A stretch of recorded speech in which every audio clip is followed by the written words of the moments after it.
Okay, so school's not bugging me, and the new skit is going great. How about a small alternate history video? What have I done?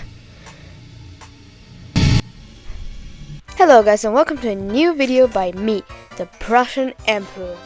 Now, in this video, I'm gonna talk about Carthage. If you know anything about them, then it's that they got destroyed in the Punic Wars. But there is much more actually to them. And here I'm gonna discuss what if Carthage became the new Rome. What do I mean by that?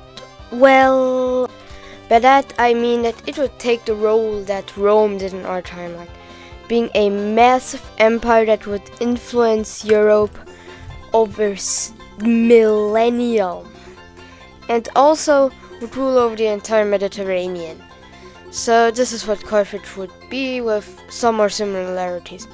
They won't be the exact same, and I'm gonna be honest, this one's completely impossible to happen. Like, we're breaking almost all barriers of reality by having Carthage succeed against Rome in the long run. What the hell does make you think that my conclusion would make sense? And the borders are just to show you a vague space where these nations could be in the future, and not 100% accurate. Okay, let's now finally jump in. I think as a starting point, 264 BC is a great start, because you could go earlier, but I think that's quite unnecessary. Now, I imagine that the first Punic War will be won in using Carthage's navy, because if we tweak events a bit, Rome doesn't have a navy and will not have one for a long time. That means that Sicily, Sardinia and Corsica are completely safe. Now also, the naval blockade will obviously cancel a lot of trade they had with the Greeks, for example, meaning that even there, Rome would slowly be drained. Now, an attack on Rome will not work because Rome has like double the male population and probably way more male citizens that are ready to fight, which means that Carthage, can't just invade. They get devastated, meaning that raids along the coast are the best thing they can do. Now, this war will take 30 years of just kinda draining Rome, but eventually it will happen, and then a peace will be signed. This will mainly be war reparations and maybe a small port in South Italy that they will make a city, so that the rich get even richer. Hamilcar will, instead of going to a conquest of Spain, will in this timeline actually focus on getting power in the Carthaginian government, because it was quite corrupt, because money makes greed, greed makes corruption and all that stuff. He would obviously go to fix this issue and also make Carthage not reliant on mercenaries, which are foreign fighters that you pay, and would also ban the practice of sacrificing babies so that, they could fight for the army, which, yes, is something they actually did. Now, like, in the modern day, this would be seen as a heroic act of making religion kind of take a back seat. Something that we Europeans did, like, in the late medieval era of our timeline? And also it would just generally open up public practicing other religions, which is again something great and would eventually come in pretty handy. Now, how long he would live, I really can't say. The average Carthaginian's lifespan was pretty hard to decide since, baby sacrificing and all that. So I take the Roman one, which was, with that I could see him die at the age of 60, around that, in around 210 BC. And his son Hannibal would take over, not being one of the greatest conquerors or generals of history, but he would still be a great ruler. Now, both empires would see massive growth in that time.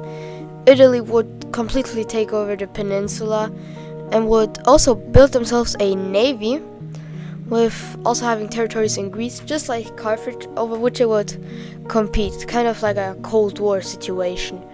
But Carthage would also, they would fix their problems, and they would also expand massively into Spain. Spain is a gold mine, meaning that the Romans would really like that territory. All of this would spark our second war in 200 BC. Now, I think that Rome would try to invade Spain, because of the gold mine, and I think that they would tell them that they would get independence if they fight with them. But most tribes in Spain wouldn't be convinced, since they can just practice their religion. Though I would say around a third would fight with them, and the others would fight against them, meaning that eventually this invasion will go completely wrong. And after that, Rome has lost a lot of people, and Carthage could use the tribes in North Italy, just like they did in our timeline, to their advantage, and with them together they will absolutely demolish Rome. Now this treaty will be a lot harsher, because it will mainly have, war operations, their complete fleet being destroyed, and they would lose a ton of territory. And whilst Rome would try to recover, it wouldn't last. And in the third war, they will eventually be completely destroyed. Guys, I have to admit something. From this point on, I can really not predict anything. Now, obviously, I can predict the usual stuff, like Carthage will increase massively and become super powerful, having a booming economy, which may even lead to them, whilst obviously entering decline. I would say way later, maybe around the 400 ADs. So they will be a lot longer on the map and will have way more influence in culture than Rome in our timeline, in the territories they occupied. Since they'd still be weaker than Rome in our timeline in terms of land warfare, they will mainly focus on the west with areas like Gaul. Now, this is also assuming they won't just fall into a period with pretty much civil war all the time.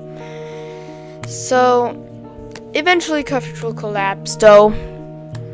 Now here's a map I made from the cultural influence Carthage has had, because you can feel the remains of Rome in our timeline still to this day, and the same would happen with Carthage. Now I want to also go over a religion map here, how Europe will be distributed in religion. I will explain everything now.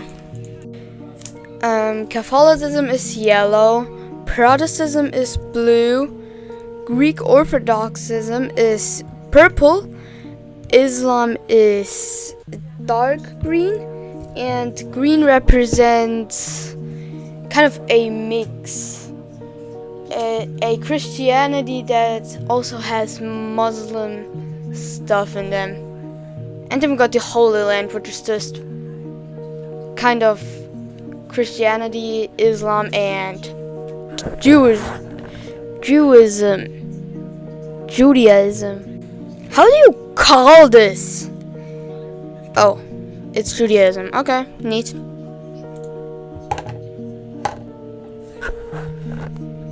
That's it for the video. Leave a like and subscribe if you liked it. And now I'm gonna roll the outro.